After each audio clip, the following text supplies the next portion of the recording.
A titanium wheel, scrap metal, and the remains of a lunar probe. Bags of dirt, commemorative medals and ragged flags.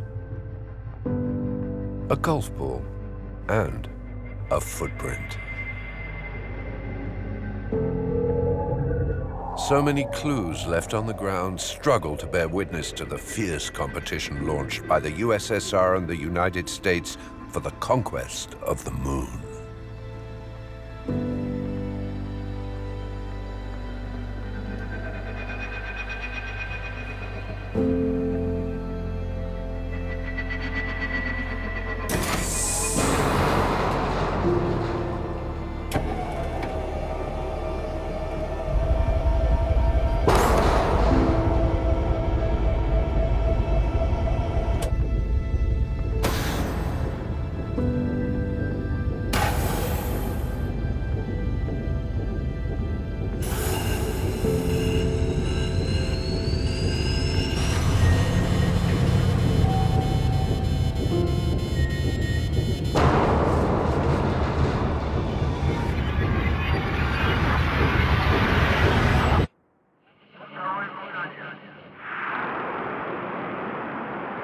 The battle began on the Soviet side the night of October 4th, 1957 at 10:28 p.m. in the region of Baikonur. A rocket 30 meters high rose above the frozen fog of the Aral Sea.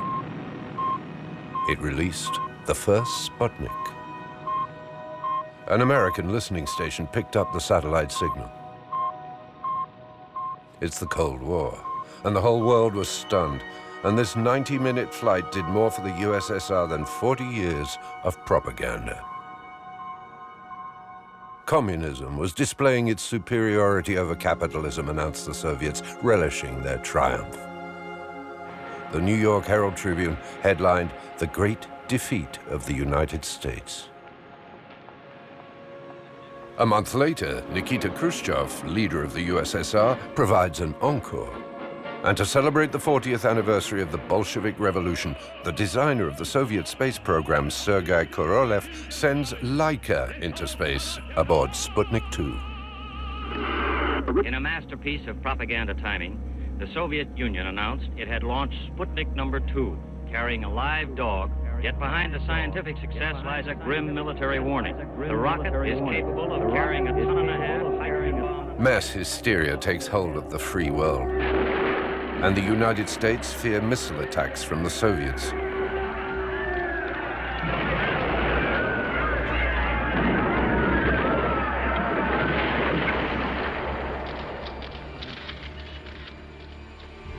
The Soviets will never say that Laika, their new heroine, failed to survive the flight.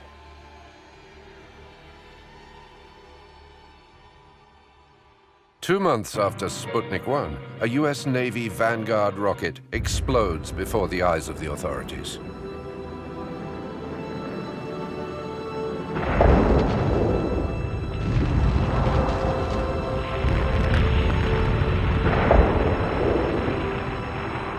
The last months of 1957 are tough for the Americans. Somewhat sarcastically, Khrushchev sends his condolences. America is stunned. So President Eisenhower announces the creation of NASA, an aeronautic agency entrusted from now on to civilians. His goal is to organize a response by sending a man into space before the USSR does. Werner von Braun takes the helm of the Mercury program. With Korolev, his Soviet rival, he'll have 10 years of bitter struggle.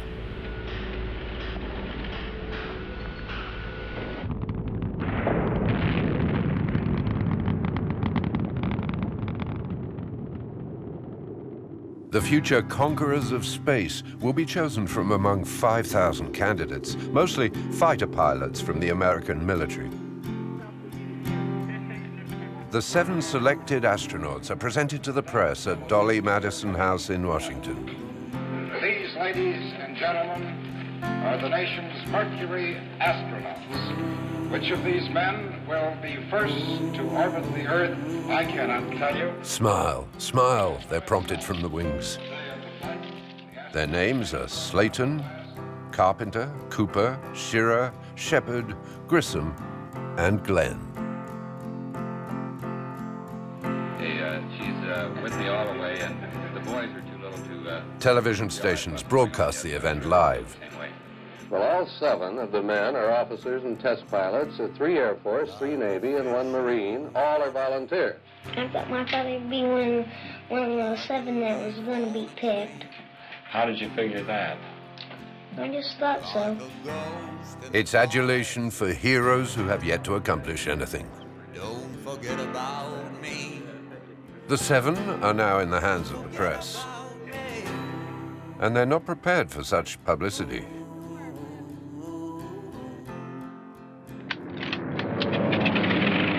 Some of them fought during World War II. Others in the Korean War. They became test pilots on bases lost in the middle of the desert.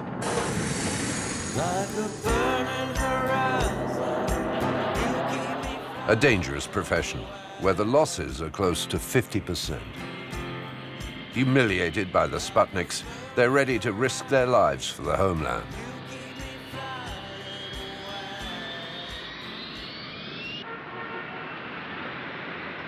Life magazine has exclusivity on the inside story of this adventure in space. The astronauts will each be paid $25,000 a year. As soon as Life magazine is published on September 14th, 1959, John Glenn becomes America's darling. He's like an evangelist. He speaks loud and clear, and he says that he'd be nothing without Annie, his wife. A week after the front cover with the astronauts, the one with their wives on it comes out. By contract, they had to reveal their private lives and their private thoughts that reporters and photographers are then ordered to polish up. They symbolize the perfect American woman. Life wants to show them as perfect housewives. It's John Glenn's wife, Annie Glenn, who best fits this image.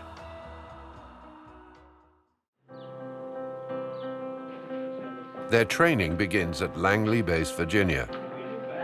The tests will take place in Florida, at Cape Canaveral. Get up into the sky. Get up, don't tell them why. Get up into the sky. Get up, don't tell them why. Get up into the sky. Get up, don't tell them why. Get up into the sky. Get up, don't tell them why. Get up into the sky. The Cape's a huge, arid wasteland, out of bounds to wives. The work's hard, and in the evening, the astronauts seek to enjoy themselves. They go to Cocoa Beach, the nearest town, at the mercy of all kinds of flatterers who treat them to drinks and introduce them to girls. At the wheel of sports cars, they challenge one another on long, drunken joyrides. Competition is tough, both on the sporting level and with the female sex. Under the constant gaze of the photographers, they're soft targets. John Glenn keeps himself to himself. He goes to bed early and exercises at sunrise. His frank gaze tells a story, that of a man full of principles. The astronaut must be irreproachable. His moralizing, pontificating annoys his fellow candidates, but America wouldn't accept scandal or divorce.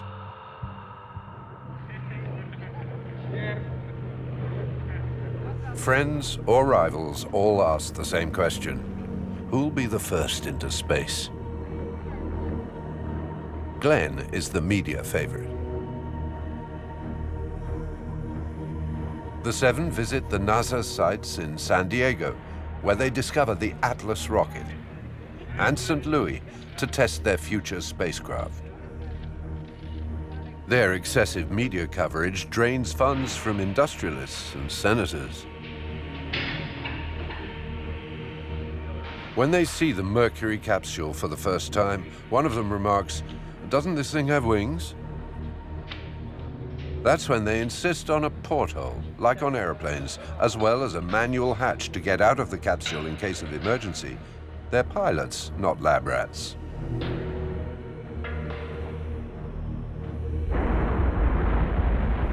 Despite the efforts of NASA, the USSR maintains its lead in space missions. The Soviet lunar probes suffer heavy losses, but impose their leadership. Luna 1 misses the moon. But with Luna 2, for the first time in the history of humanity, a man-made machine reaches another celestial body. The moon. The same day, Nikita Khrushchev, on an official visit to the United States, learns of the success of his engineers. With irony, he gives President Eisenhower a replica of Luna 2 and declares to him, "On the moon, the Soviet flag will be there to welcome yours because we'll be the first."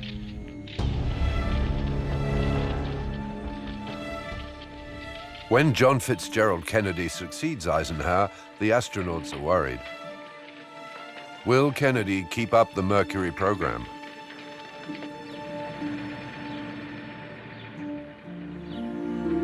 On the eve of the new president's inauguration, John Gilruth, in charge of the Mercury project, summons the 7 astronauts. He asks them to nominate one of them. To retain a chance of being elected, everyone votes for anyone except for Glenn. In the end, it's Shepard who's designated. Grissom and Glenn are substitutes. This secret is to be kept until the day of departure.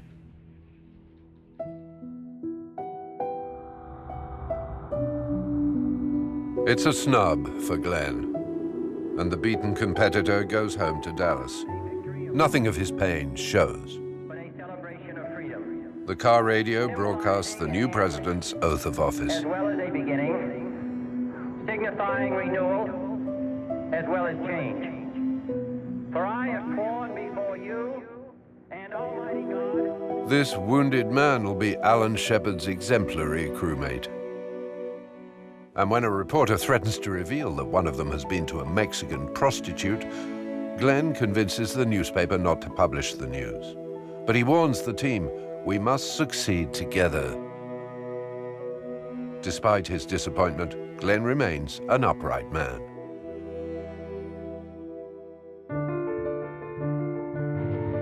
To put people off the scent, the astronauts carry on performing the same tasks.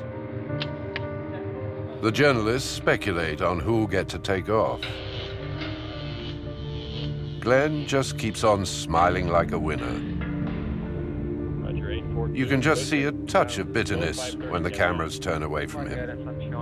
Stand by, negative seats. Shepard's first flight's scheduled for January 1961. But von Braun will decide otherwise.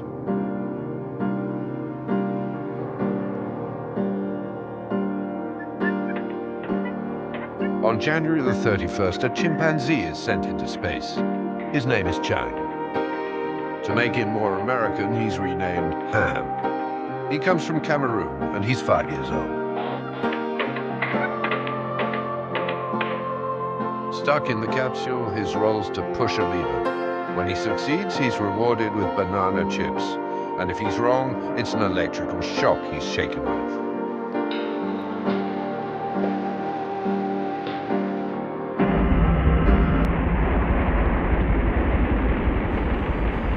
A 6-minute flight to an altitude of 250 kilometers, and thus America's #1 astronaut is a monkey. When Ham returns, he's aggressive, so he's given a sedative for the press conference. The Great Monkey Adventure, that's the name given to Ham's flight, and public opinion ridicules the astronauts. At dawn on April the 12th, 1961, the editor of a daily wakes up the director of NASA, who shouts, "We're all asleep here." In the morning, the headline on the front page of the newspaper reads, "Soviet cosmonaut flies in space and the United States sleeps."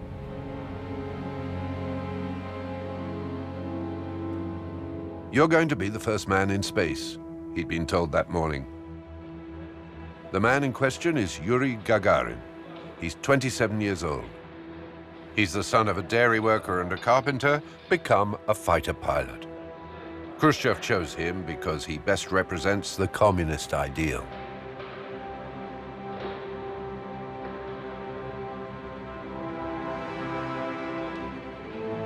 The 5-ton Vostok capsule is tiny, and Gagarin hardly fits in. Moved, he confides, "All my childhood, I dreamed of this moment."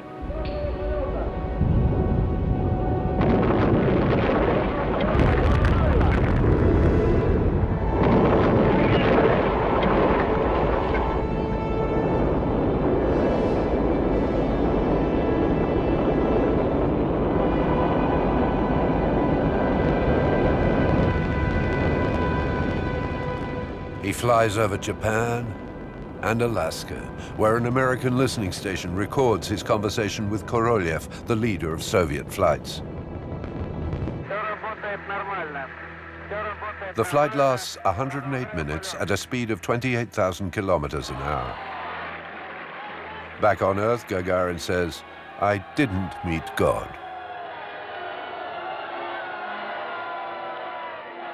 The only one to react is John Glenn.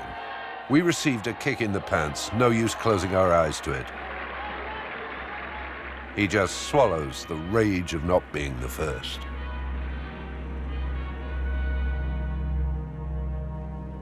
Five days later, Kennedy suffers a bitter failure in Cuba, an attempt to land anti-Castroists at the Bay of Pigs.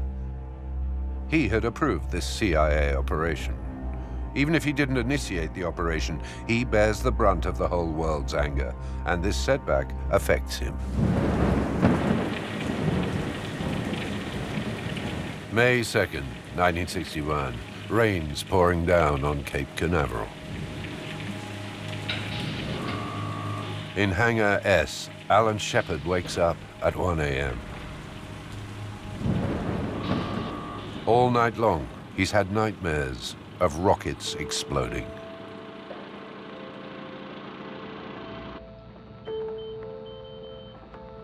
Shepard is tense, nervous that doctors might detect the least infection. So John Glenn, his backup, would have to replace him.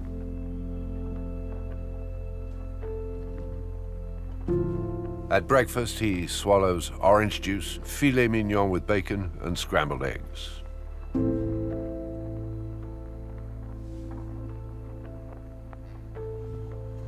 At 5 in the morning, journalists still don't know the name of the one who'll take off, but Glenn remains the front runner.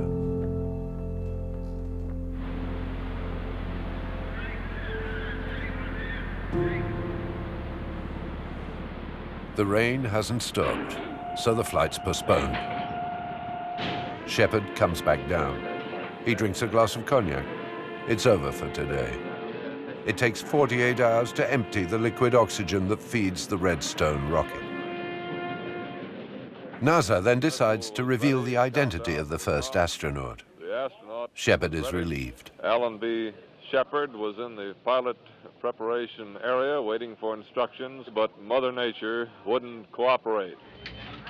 The scenario is repeated 3 days later. Shepard awakening in the middle of the night again.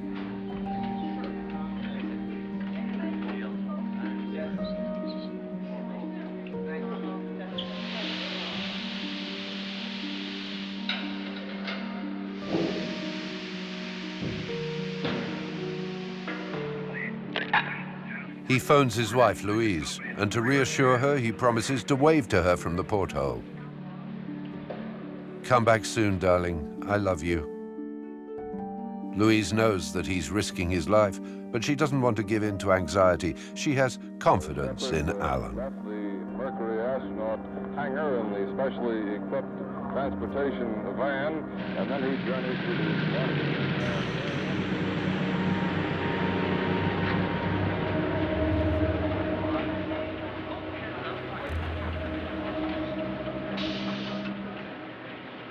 Shepard looks up. He wants to fix this image in his memory.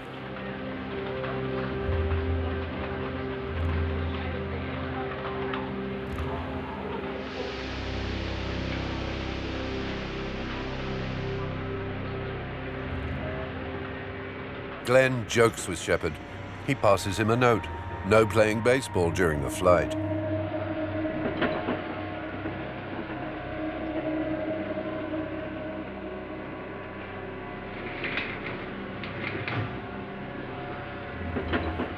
Boats and helicopters crisscross the sea landing zone. For the 300 journalists, the suspense is total. A man is locked up in a capsule, and everything might explode. Nearly 500,000 people are praying for Freedom 7, the name Shepard has given his spaceship. The NBC reporter comments, "He looks so lonely up there." 7, roger. ETC, TM is go. Roger. A first interruption of 4 hours. We have a momentary hold. After that, Alan feels the urge to go to the toilet. The flight was to last only 15 minutes, but with waiting, the control room hesitates and then gives him permission to relieve himself on the spot, despite the risk of a short circuit. Over to Stony, verify. The countdown resumes. T minus 15 seconds.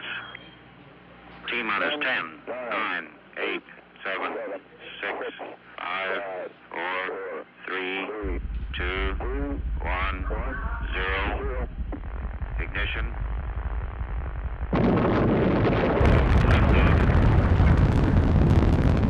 All roger, lift off and the clock has started. Yes, sir, reading you loud and clear. This is Freedom 7. The fuel is go. 1 minute go.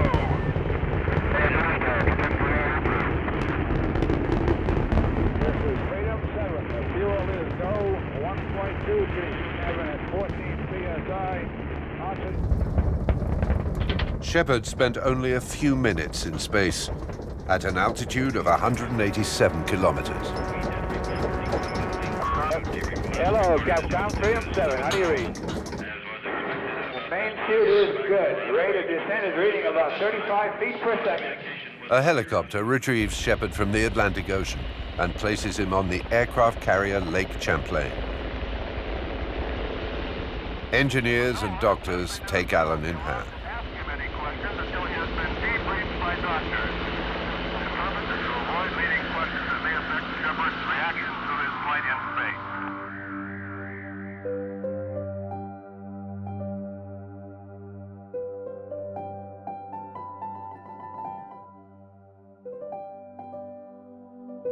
Shepard's flight didn't have the expected resonance. Gagarin is overshadowing him. So the White House bigs up the feat and arranges an ostentatious celebration of the first American astronaut. Today even surpasses last Friday. And as a matter of fact, I got far less sleep last night than I did the night before the flight. The president's especially keen to erase memories of his Bay of Pigs fiasco with a spectacular announcement. So he asks Vice President Lyndon Johnson, in charge of the space program. And it's the engineer von Braun who provides the answer. Yes, it's possible to send a man to the moon within the decade. Shepard's success is also reflected on his wife. Louise is fascinated by how chic Jackie Kennedy is. Jackie shows her around the White House.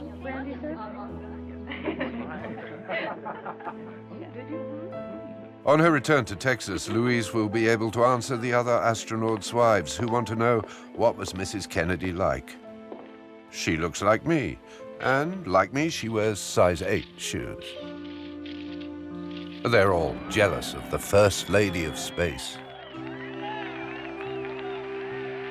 Kennedy announces his ambition to go to the moon before the end of the decade. I believe that this nation should commit itself to achieving the goal before this decade is out of landing a man on the moon and returning him safely to the Earth.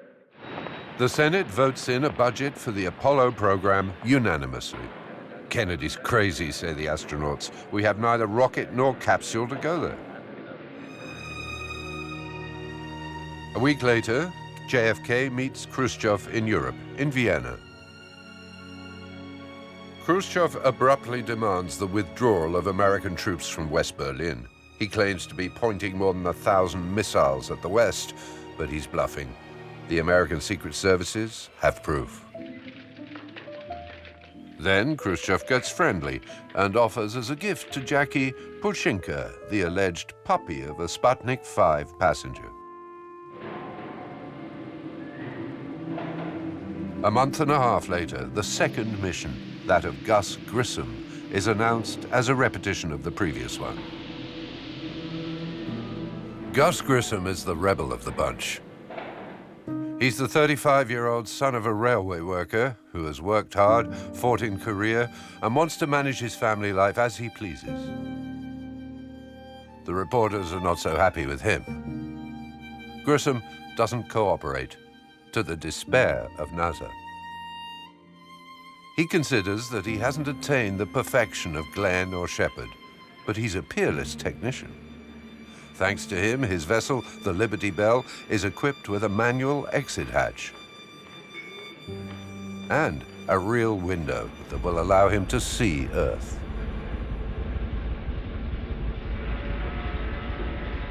The Redstone rocket doesn't have the power to put a capsule into orbit.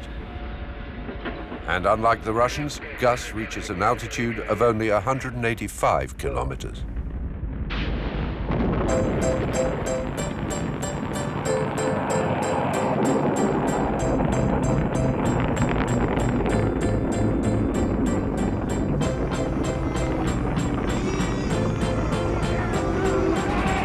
Setting the trends, making friends, each day ends like the last. Hitting the heights, the bright lights, getting faster. Playing for kicks, gotta mix with the chicks. It's a ball, head in the air. We don't care what they call us. Why should we worry before we get on? Seen from above, the beauty of the scenery takes his breath away. He's on the verge of tachycardia. Control, you got a time here? Roger, flight, area Charlie, at 9+20. Full angle on the The sea landing's going smoothly. Until the moment explosives force the door open and water floods the capsule. Gus is drowning and extracts himself with difficulty. His distress signals are taken for friendly waves.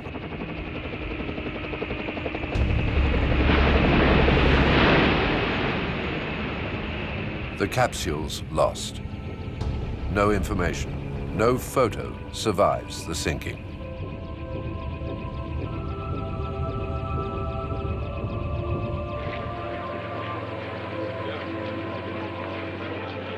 Engineers hold him responsible.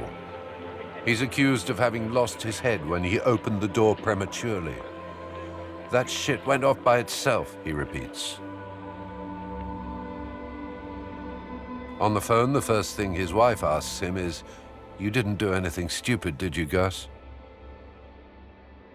Look at everything that goes on with the spacecraft and see where we can get in trouble, and we try to engineer that out of it.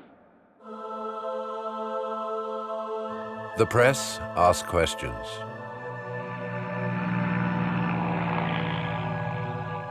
His comrades support him. Gus almost disappeared. But behind his back it said, Gus messed up.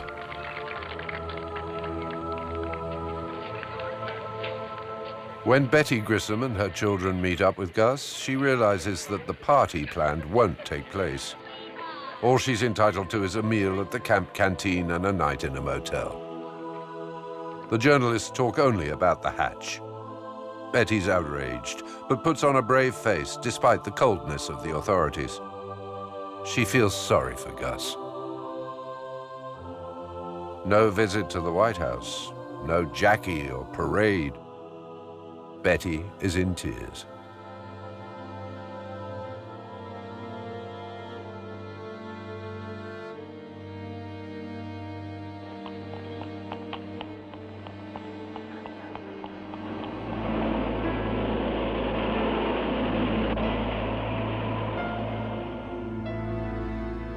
Just 16 days after Grissom's flight, Commander German Titov makes 17 orbits over 24 hours aboard Vostok 2. This is the Soviets' answer. We're still the best. Unlike the Americans, the Russians disclose only a few poor, staged images. And they refrain from mentioning the nausea that affected Titov during the 25 hours spent in his vessel. The Russians may master the power of rockets, but the Vostok capsules are heavy and bulky. They're always one step ahead, though. Newspaper headlines tell the story. German Titov of Russia returns to Earth after orbiting the globe 17 times in a little more than 25 hours. I think it's about time America woke up and did something about it. But we should do everything possible to make any sacrifice to help our country get up there, too. And we certainly need to start working hard to catch up. A week later, on the morning of August the 13th, 1961, Soviet troops start building the Berlin Wall, separating the city into two zones. In doubt, Kennedy makes no move in the face of Khrushchev's audacity. Then Moscow tries to destabilize the American space program. A book published in East Germany reveals that the engineer von Braun is the one who manufactured the V-2 missiles in the service of Hitler in order to bombard England. It explains that in 1945, the German scientist and his team of engineers were recruited by the US military and sent to the US to develop rockets. The know-how of Americans, but also Russians, comes from technologies developed under the Third Reich. Von Braun pursues his goal of conquering the moon, and he becomes the project manager of the American space program. It's he who developed the Redstone rocket used by Shepard and Grissom. This is a model of the U.S. Army's Redstone. But von Braun is now an American citizen, and the attempt at destabilization's cut short. After Titov's success, NASA has no choice. It must take the risk of flying beyond an orbit of the Earth. For this, it banks on a cursed rocket that's been behind a lot of accidents, the launcher Atlas.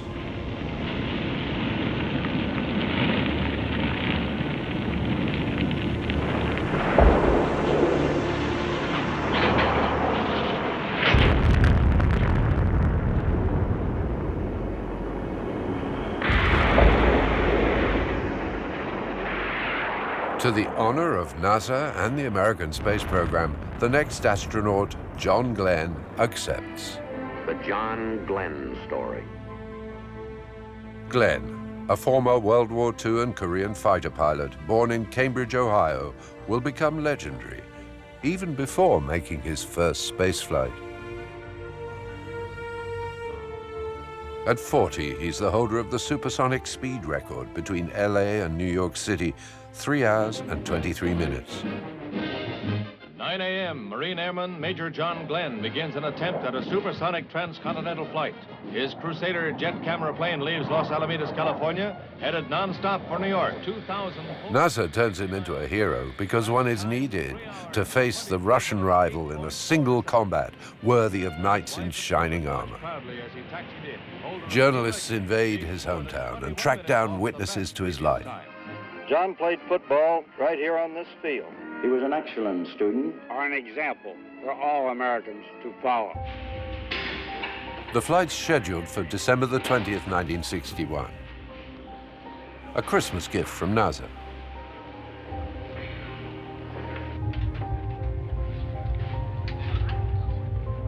Bad weather, however, and technical problems postponed liftoff until February the 20th, 1962. His flight will be rescheduled 9 times. The big gantry in, and they take Colonel Glenn out of the capsule itself atop this big Atlas instrument that it was supposed to carry it into space today. And this is the mutual team.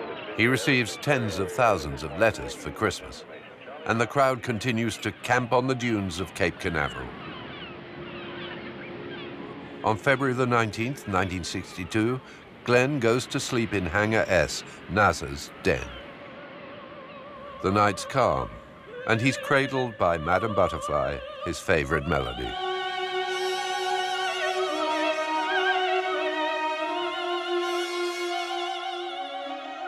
On the morning of the 20th, Glenn gets up at 1:30. Fillet of beef and scrambled eggs in the company of Deke Slayton, the next man on the departures list. The nurse, Dolores O'Hara, is one of the only women admitted into Hangar S.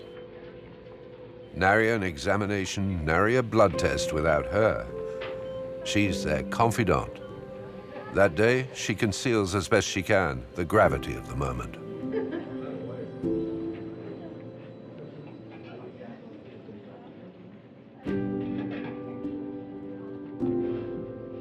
Glenn goes over and over the checklist in his head and studies the weather reports.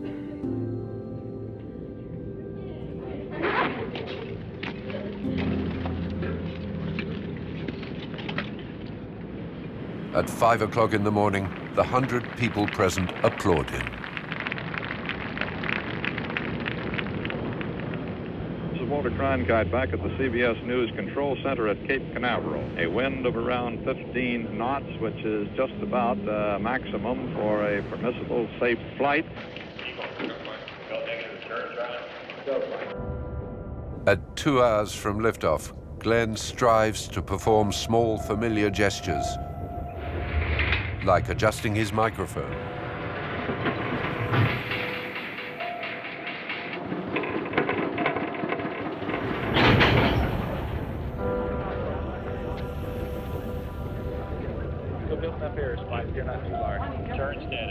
In the capsule, he's nicknamed Friendship 7. A mirror allows him to see the sky.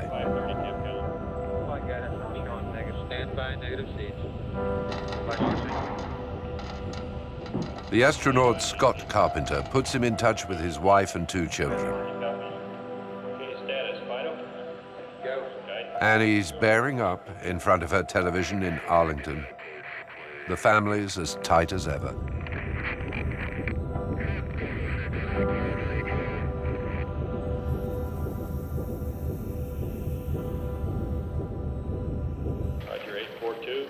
Carpenter, his old friend, his replacement, wishes him good luck and starts the final count. Godspeed, John Glenn. How you doing, the external umbilical cord has now been removed from the Atlas missile. We notice that several of the secretaries of the Space Administration have their heads bowed in a prayer for the astronaut. T-minus 10 seconds, counting. 8, 7, 6, 5, 4, 3. The Atlas missile has lifted off from the pad and is rising steady into the sky.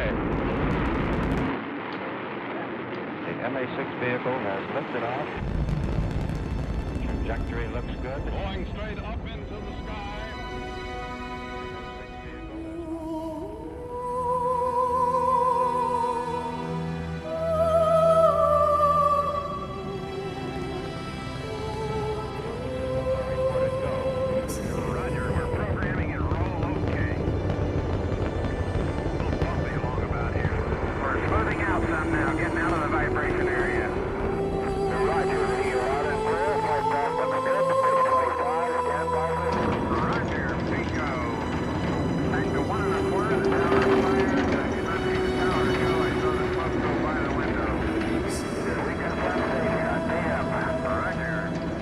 Roger, 0G, and I feel fine. Capsule is turning around. Oh, that view is tremendous. Roger, could see the booster during turnaround just a couple of 100 yards behind me. The whole geography of the globe is spread out before him. The sunset was beautiful. It went down very rapidly. John takes photos with his camera bought at the neighborhood supermarket. Unlike fighter pilots who speak only in monosyllables, John describes what he sees. The redness of the sunset I can still see through some of the clouds. The sky above is absolutely black, completely black. I can see... During the first orbit, he watches the sun set over the Indian Ocean. A thin blue line marks the horizon. Then the emerald water of the Bahamas appears as the night fades away. The snowy peaks, the volcanoes, the storms, the city lights.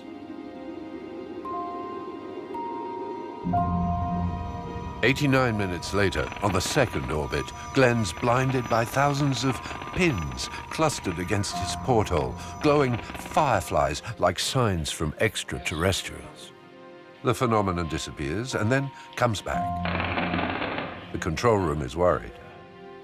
Suddenly, 1, 2 bumps.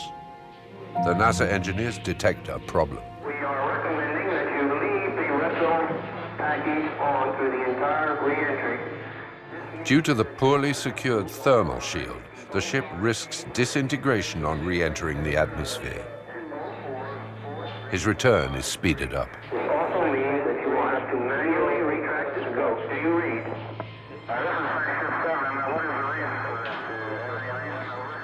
The astronaut goes through a fireball. His heart rate's at 109. This is Ship 7, a real fireball outside. Everyone's waiting for the radio signal. Shepard repeats his calls, his pleas. 7, this is Cape. Do you read? Over. Friendship 7, this is Cape. Do you read? Over. Friendship 7, this is Cape. How do you read? Over. Clear. How many? All right, you're reading you loud and clear. How you doing? Main chute is on green. Chute is out in reach condition at 10,800 feet and beautiful chute. The whole room rejoices.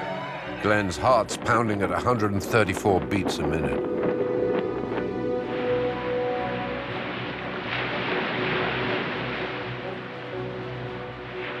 On sea landing, John Glenn's gestures are a coded sign on television for Annie, his wife. Annie, I love you.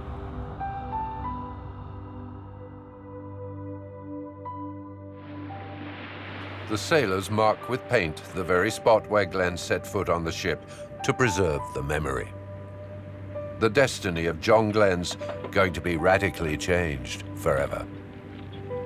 Soon he'll leave NASA to become a senator and support Bobby Kennedy in his electoral campaigns.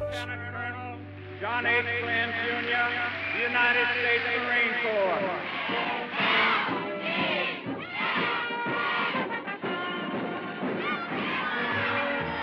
In Washington, he's welcomed by 250,000 people and 4 million Americans on Broadway. His presence electrifies the crowds. He's the symbol of a victorious America. With this flight, the lag behind the Soviets is effaced, and in Glenn, America finds a hero.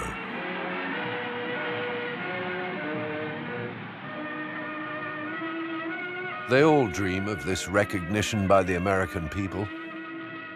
But during a routine checkup, Deke Slayton is forbidden to fly due to a weak heart. Thanks to the influence of John Glenn, he's appointed Mercury astronaut manager. Nonetheless, he remains at the feet of glory. And it's Scott Carpenter who takes over his mission. Scott must trace the path of John's flight by making 3 orbits of the Earth.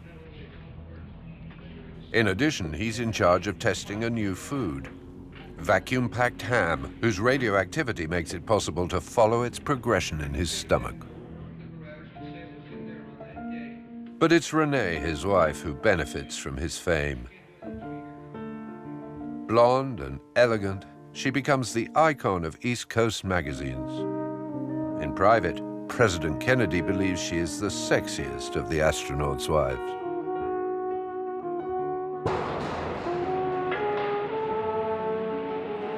Renee has decided to take control of her image by defying the barons of NASA. Going beyond the contract with Life magazine, she'll write her own story of life with Scott. She wants to be the first to attend with their children the departure of her husband from Cape Canaveral, even though it's out of bounds to wives.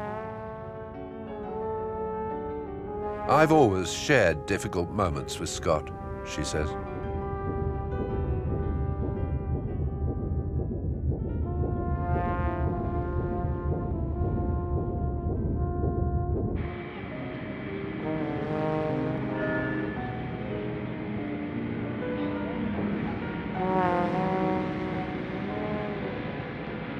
When she wakes up on the morning of the launch, Scott's already gone.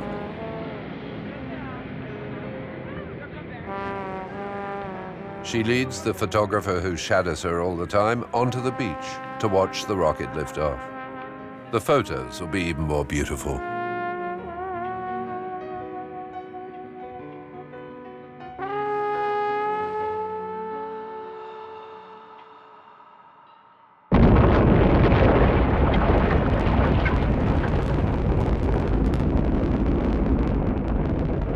In orbit at 28,000 kilometers per hour, Carpenter's having fun.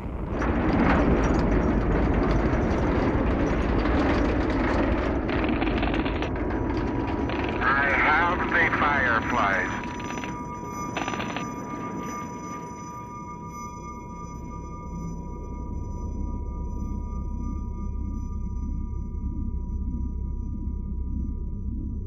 Under the spell of what he's seeing for a first time, Carpenter loses count of time and uses too much fuel. And when he triggers his retro rockets a few seconds late, he doesn't have enough energy to straighten his trajectory.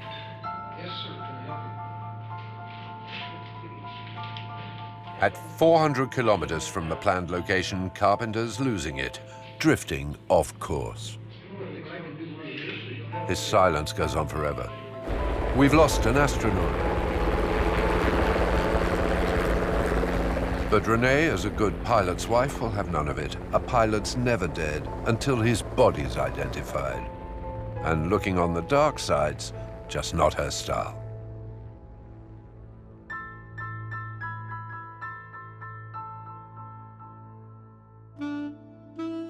Carpenter's life raft's located a few hours later. Grinning, he greets the rescue team with a detached air, camera in hand.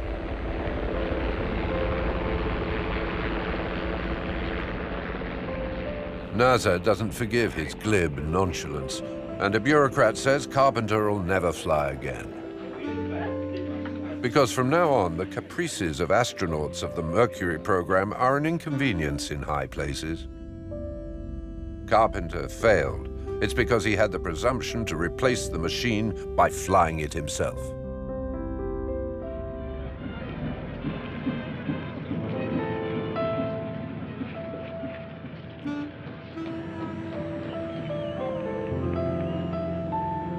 Because of Renee's popularity, the Carpenters are received at the White House. She'll become a television producer and will be with Bobby Kennedy the day of his assassination. Like a ghost in the forest. In July 1962, NASA's headquarters is moved to Houston, Texas. Media coverage of its astronauts eclipses the Soviets. The humiliation caused by the Sputniks is about to be avenged by simple fighter pilots become legends thanks to Life magazine.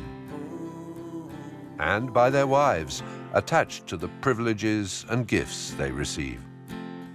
Like a burning horizon, you keep me flying away.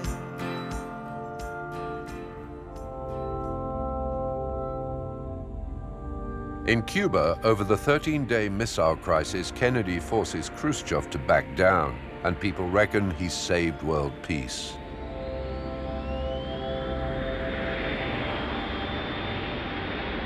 The Soviets' response will be the first woman in space, and her name is Valentina. Valentina Tereshkova. She's 26 years old. She's a young textile worker whom Khrushchev chose himself. But Valentina's above all a propaganda tool. She shows the whole world that Soviet woman is the most modern and the most emancipated. And just looking at Renee Carpenter, the image of the American woman seems kind of old-fashioned.